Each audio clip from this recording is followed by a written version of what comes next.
দাগিদের আর্জি আবারও খারিজ। কোনোভাবেই দাগিরা যারা দাগিরা তারা কোনোভাবেই পরীক্ষায় বসতে পারবে না, আরও একবার স্পষ্ট করে দেওয়া হলো। দাগিদের আর্জি খারিজ, তারা কোনোভাবেই এসএসসির যে আগামী নিয়োগ পরীক্ষা 7 এবং 14 সেপ্টেম্বর যে নিয়োগ পরীক্ষা দু দফায়, প্রথম দিন নবম দশম, তারপরে 14 তারিখ একাদশ দ্বাদশের পরীক্ষা, এবং সেখানে বসতে চান তারা। চিহ্নিত অযোগ্য যারা তারা বসতে চাওয়ার আর্জি জানিয়েছিলেন, তবে তারা কোনোভাবেই এই পরীক্ষায় বসতে পারবেন না, একেবারে স্পষ্ট করে দেওয়া হলো। শীর্ষ আদালতের তরফে একেবারে স্পষ্ট করে দেওয়া হয়েছে। আর একই সঙ্গে রাজ্য সরকার, রাজ্য প্রশাসনকেও তুলোধনা করা হয়েছে। আপনাদের আরও একবার জানিয়ে রাখবো, একটু আগে আপনারা শুনছিলেন যোগ্য চাকরিহারা আন্দোলনকারীদের বক্তব্য। সুমন বিশ্বাস আন্দোলনের মুখ, তিনি বলছেন 7 এবং 14 সেপ্টেম্বরে পরীক্ষা বাতিল করা হোক।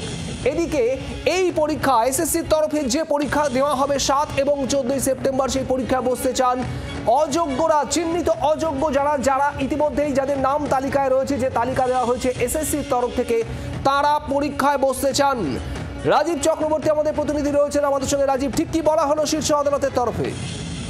দেখো, শীর্ষ আদালত আজ কার্যত তুলোধনা করেছে রাজ্যকে, এবং একই সঙ্গে একটি আবেদন করা হয়েছিল। যিনি বিশেষভাবে সক্ষম এক প্রার্থী, তিনি পরীক্ষায় বসতে চান, তিনি অযোগ্য প্রার্থী, যাকে দাগি বলা হচ্ছে, সেরকম প্রার্থী একজন আজকে এসেছিলেন আবেদন করতে সুপ্রিম কোর্টে, কিন্তু তার আবেদনের শুনানিতে সুপ্রিম কোর্ট আজকে কড়া অবস্থান নিয়েছে, এবং এসএসসি যে ইস্যু, এসএসসি দুর্নীতি মামলা, তাতে তার সেই আবেদন খারিজ করে দেওয়া হয়েছে এবং রাজ্য সরকারকে কার্যত তুলোধনা করা হয়েছে। বিচারপতিদের আজকের যে একটি প্রশ্ন, তারা বলছেন যে রাজ্য সরকারের তরফ থেকে বিচারপতিরা প্রশ্ন তুলছেন যে আপনারা অযোগ্য প্রার্থীদের হয়ে এজিকে হাইকোর্টে পাঠিয়েছেন, অর্থাৎ যিনি অ্যাটর্নি জেনারেল, রাজ্য সরকারের আইনজীবী, তাকে আদালতে পাঠানো হয়েছে, হাইকোর্টে পাঠানো হয়েছে অযোগ্যদের হয়ে সওয়াল করতে। এই অযোগ্য প্রার্থীরা আপনাদের কতটা ব্লু আইড যে তারা আবার স্মাগল করার চেষ্টা করছেন, অর্থাৎ তাদের আবার স্মাগল করার চেষ্টা করা হচ্ছে। এবং শুধু তাই নয়, আজকে শীর্ষ আদালত জানিয়েছে রাজ্যের এই ভূমিকা অত্যন্ত শকিং, চমকে যাওয়ার মতো।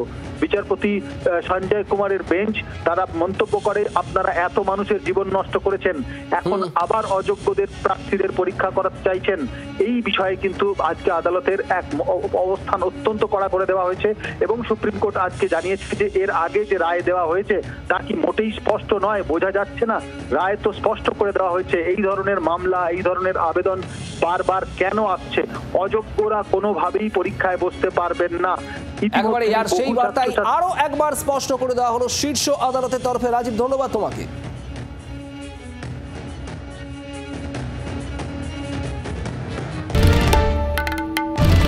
বাংলার আওয়াজ, বাঙালির আবেগ, জি 24 ঘন্টা।